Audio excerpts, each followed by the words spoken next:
Assalamualaikum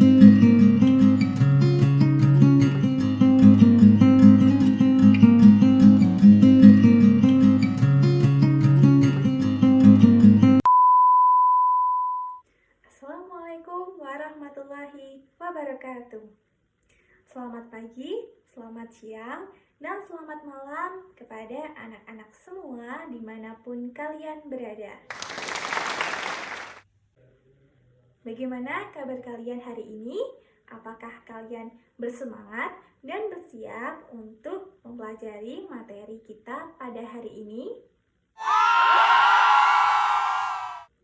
Nah, sebelum kita memulai materi, alangkah baiknya kita berdoa dulu sebelum kita belajar untuk mendapatkan ilmu yang baru. Nah, kali ini kembali lagi bersama Ibu Firda dalam kelas Bahasa Indonesia. Kali ini kita akan mempelajari tentang teks puisi. Nah, kali ini kita akan membahas tentang unsur-unsur yang ada dalam teks puisi dan bagaimana cara-cara untuk menulis puisi. Nah, sebelumnya, apakah kalian tahu tentang puisi? Puisi merupakan karya sastra berbentuk tulisan yang menggambarkan tentang perasaan, keadaan penyair yang digambarkan melalui kata-kata yang bermakna.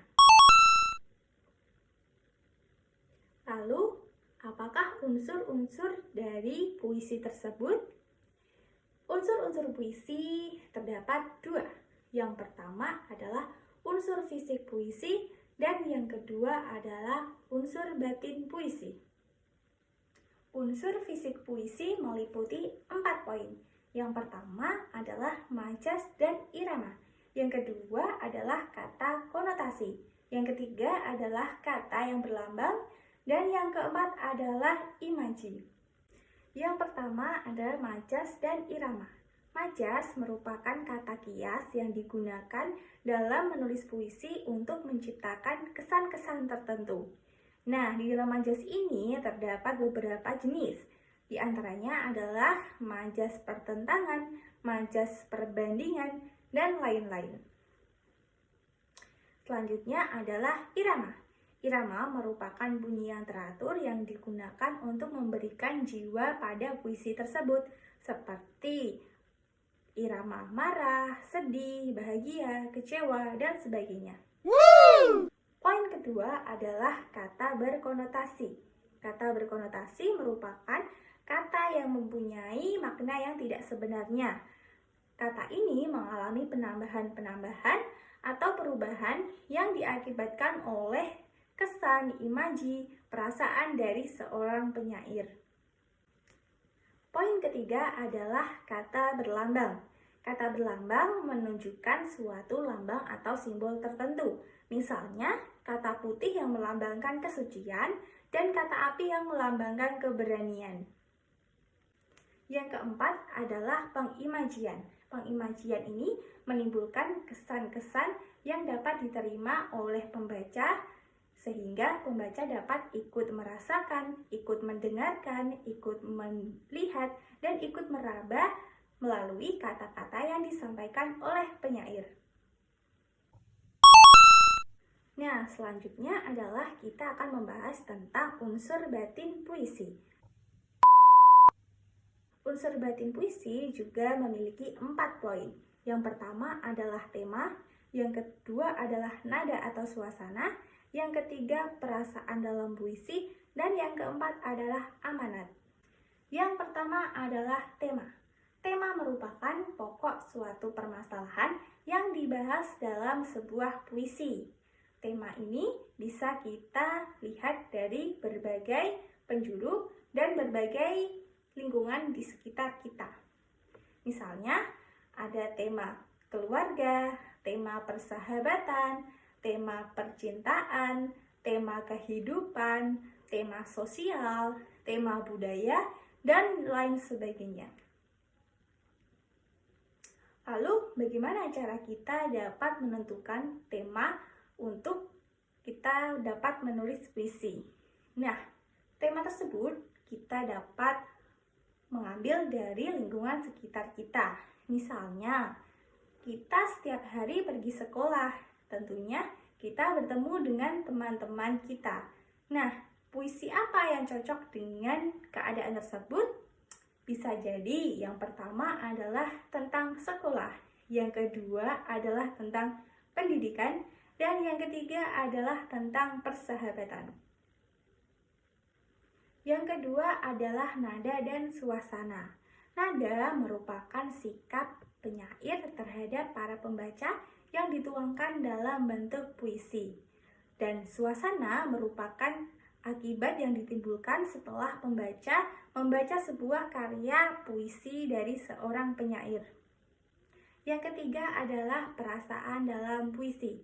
Ketika seorang penyair ingin mengungkapkan apa yang ada di pikirannya, misalnya seorang penyair ingin menuliskan tentang keindahan alam, maka seorang penyair itu akan menggunakan imaji, majas yang berkaitan dengan apa yang dia lihat, didengar, dan dirasakan, sehingga perasaan itu akan menyalur kepada para pembaca puisinya. Yang keempat adalah amanat. Amanat merupakan pesan yang terkandung dalam puisi tersebut yang dimaksudkan penyair kepada para pembacanya. Pesan ini dapat bersifat tersurat dan juga tersirat. Nah, apakah kalian paham tentang penjelasan Ibu mengenai unsur-unsur pembangun puisi, mulai dari unsur fisik dan juga unsur batin? Selanjutnya, sebelum kita menuju langkah-langkah membuat puisi, apakah di antara kalian ada yang sudah pernah membaca puisi atau bahkan menuliskan puisi? Nah, puisi bisa kita jumpai di berbagai media massa yang ada di sekitar kita. Misalnya, kita dapat membaca puisi di koran, majalah, tabloid, dan media cetak lainnya. Kita juga dapat melihat puisi karya orang lain melalui media sosial kita, baik di YouTube, Instagram, Facebook, dan lain sebagainya. Nah, ketika kita di sekolah, kita juga dapat menjumpainya di buku pelajaran, di mading sekolah, atau bahkan di perpustakaan. Selain membaca puisi, adakah di antara kalian yang sudah pernah menuliskan puisi? Menulis puisi sangat banyak manfaatnya loh. Di antaranya adalah kita dapat menambah kreativitas kita terhadap kosakata dan diksi yang digunakan. Yang kedua, kita dapat mendapatkan sebuah pengalaman dari kita menulis puisi. Misalnya, ketika kita mengikuti lomba menulis puisi. Nah, di situ kita akan mendapatkan pengalaman bagaimana menulis puisi hingga dilombakan. Yang ketiga, kita dapat mengungkapkan apa yang kita rasakan melalui sebuah karya sastra yang lebih berguna dan lebih bermanfaat untuk diri kita maupun bagi orang lain. Selanjutnya, menulis puisi juga dapat membangkitkan kreativitas kita dalam bersastra. Dan yang terakhir, dengan menulis puisi kita dapat menambah kosakata-kosakata yang kita tuangkan dalam sebuah puisi. Nah, baik anak-anak, apakah kalian paham tentang penjelasan mengenai pengertian puisi, unsur-unsur pembangun puisi, dan juga manfaat dari puisi? Baiklah, kita akan melanjutkan materi kita pada kali ini, yaitu langkah-langkah menulis puisi. Nah, sebelum kita menuliskan puisi, tentunya ada prosedur atau cara-cara bagaimana kita menuliskan puisi, mulai dari mencari inspirasi hingga menuangkannya dalam bentuk kata-kata yang berirama sehingga terbentuk suatu puisi yang utuh. Yang pertama adalah menentukan tema. Seperti yang sudah dijelaskan tadi, bahwa menentukan tema kita dapat mengambilnya dari lingkungan sekitar kita. Misalnya, ketika kita di rumah, kita dapat merasakan sebuah kehangatan keluarga. Kita dapat menuangkan perasaan tersebut dalam tema puisi, yaitu tema kekeluargaan. Kemudian, ketika kita berada di sekolah, kita dapat menemukan suasana pertemanan, persahabatan dengan teman-teman kita, sehingga kita dapat menuangkan dalam tema persahabatan. Nah, puisi ini juga dapat terinspirasi dari lingkungan sekitar kita, misalnya tentang pencemaran lingkungan yang ada di sekitar kita. Maka tema yang akan dapat kita ambil yaitu tentang lingkungan. Ada lagi nih, misalnya kita tinggal di daerah yang pemandangannya sangat indah, maka kita dapat mengambil tema tentang keindahan alam. Nah, itu contoh-contoh dari bagaimana cara kita menentukan tema.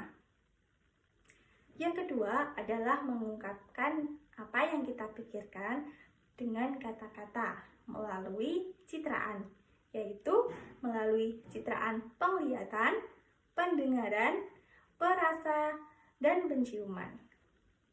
Misalnya, citraan penglihatan ketika kita melihat pemandangan yang amat indah, maka kita dapat menuangkan dalam kata-kata yang memiliki majas atau yang dengan pemilihan diksi untuk puisi.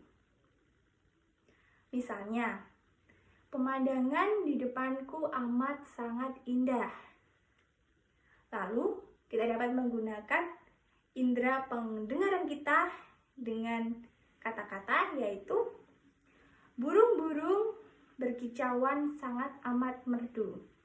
Nah, itu ya contohnya, dan kita bisa menambahkan sesuai kreativitas kita. Yang ketiga adalah menyusun kata-kata menjadi larik-larik yang berirama dan teratur.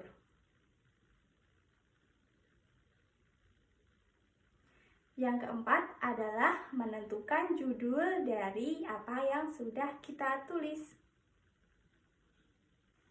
Nah, yang kelima, setelah puisi sudah kita buat, maka langkah selanjutnya adalah mempercantik puisi.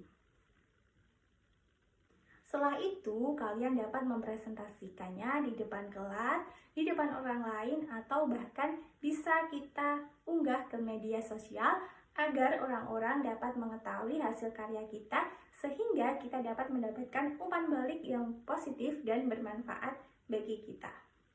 Woo! Nah, selanjutnya Ibu akan memperlihatkan sebuah tayangan tentang pembacaan puisi.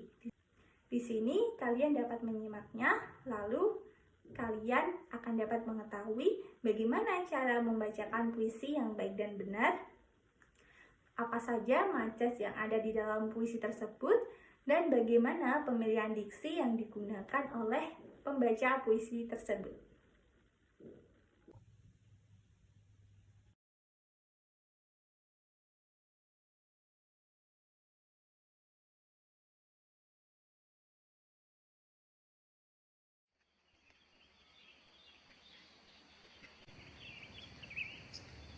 Peta Perjuangan,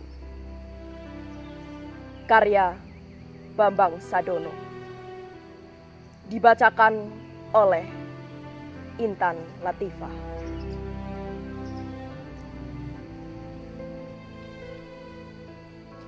Pegangsaan Timur 56 malam kemarin, Fikir Jepang meledak di sini. Segera, Bung. Tunggu apa lagi? Truk peta dengan dinding luka merangkak rengas dengkul. Seorang bayi merengek minta susu. Malam bergeming menertawakan. Sandiwara kecil yang tidak lucu.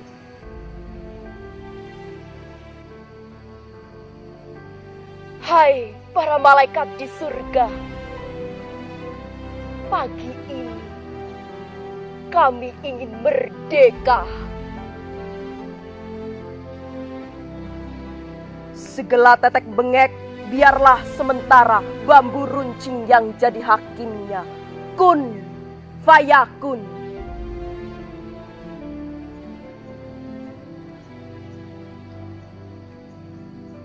Tanjung Perak, November merah. Hai para ekstremis biadab, Tuan Malabi di mana?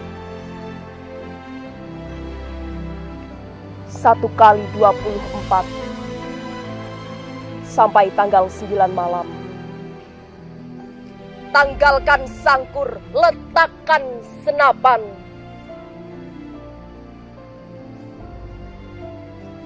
Para pencoleng, datanglah dan tinggi-tinggilah angkat tangan.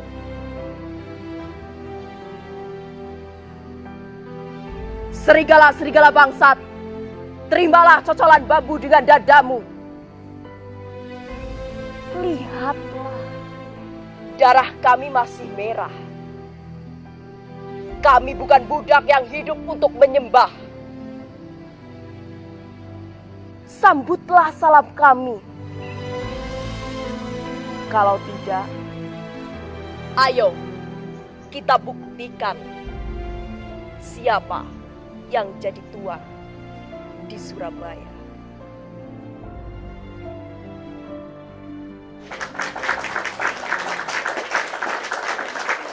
Nah, bagaimana anak-anak setelah kalian menyimak tayangan video pembacaan puisi tadi? Sangat bagus bukan? Ya, tentunya sangat bagus. Video tadi menunjukkan bagaimana cara membacakan puisi yang baik dan benar.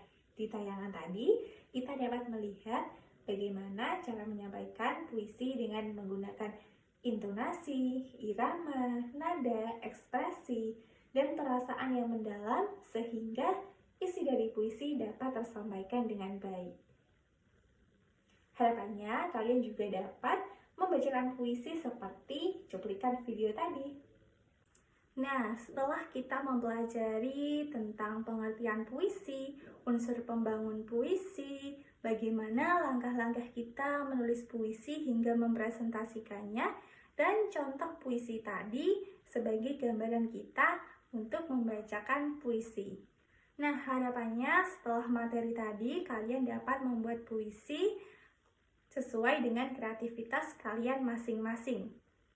Nah, ketika kalian sudah membuat dan mempresentasikan sebuah puisi, jangan lupa untuk meminta timbal balik kepada orang lain tentang bagaimana saran dan kritik terhadap karya sastra yang telah kalian buat, agar kedepannya kalian dapat memahami dengan baik dan menuliskan kembali dengan baik puisi yang baik dan benar. Nah, tidak terasa waktu sangat cepat berlalu, kita sudah sampai di penghujung materi kita pada kali ini.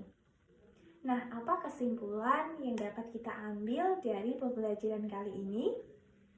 Yang pertama adalah, apabila kita mendapatkan sebuah inspirasi, kita dapat menuangkannya dalam bentuk tulisan, yaitu berbentuk karya sastra puisi. Yang kedua, kita dapat memanfaatkan media sosial kita secara bijak dan positif, yaitu dengan cara kita dapat mengunggah hasil karya kita berupa puisi ke media sosial, sehingga orang lain dapat ikut menyaksikan dan memberikan umpan balik terhadap karya-karya kita. Yang ketiga adalah manfaat dari membaca ataupun menulis puisi, diantaranya tidak hanya berlaku di sekolah saja, tetapi kita dapat menyalurkan apa yang telah kita buat, apa yang sudah kita kreasikan ke dalam platform di digital atau media sosial dan mengikuti lomba-lomba yang ada.